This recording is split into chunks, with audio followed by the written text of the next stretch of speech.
আসসালামু আলাইকুম ওয়া রাহমাতুল্লাহ।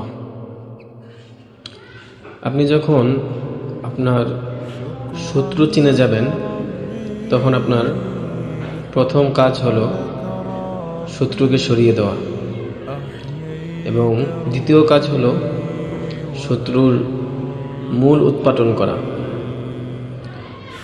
আপনি যদি শুধু শত্রুকে সরিয়ে দেন, মূল উৎপাটন না করেন, তাহলে সেখান থেকে আবার আপনার শত্রু কেউ না কেউ দাঁড়িয়ে যাবে। এই কথাটা বলার কারণ হলো যে শহীদ শরীফ ওসমান হাদি ভাই, উনি যাদেরই শত্রু হয়েছিলেন, হোক সেটা দেশের কেউ অথবা দেশের বাহিরের কেউ, যেহেতু এটা এখনও তদন্ত হয়নি, আমরা নিশ্চিতভাবে জানি না, কিন্তু যাদেরই তিনি শত্রু হয়েছিলেন তারা অনেক বুদ্ধিমান। তারা শত্রুও সরিয়েছেন এবং শত্রুর মূল উৎপাদনও করার চেষ্টা করতেছে, এবং তারা অনেকটাই সফল।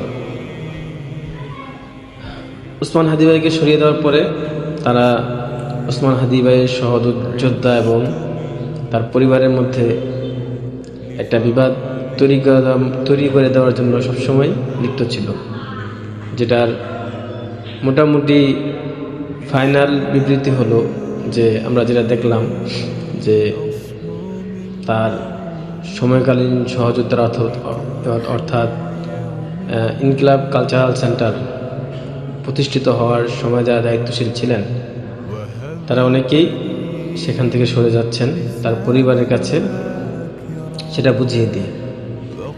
এবং এটা যে খুব স্মুথভাবে হয়েছে ব্যাপারটা এরকম না।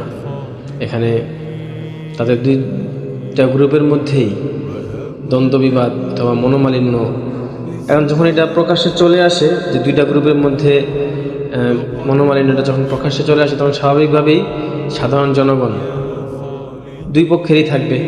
কেউ হাদি ভাইয়ের পরিবারের পক্ষে থাকবে, কেউ তার সহযোদ্ধাদের পক্ষে থাকবে। তো এক্ষেত্রে যে তাদের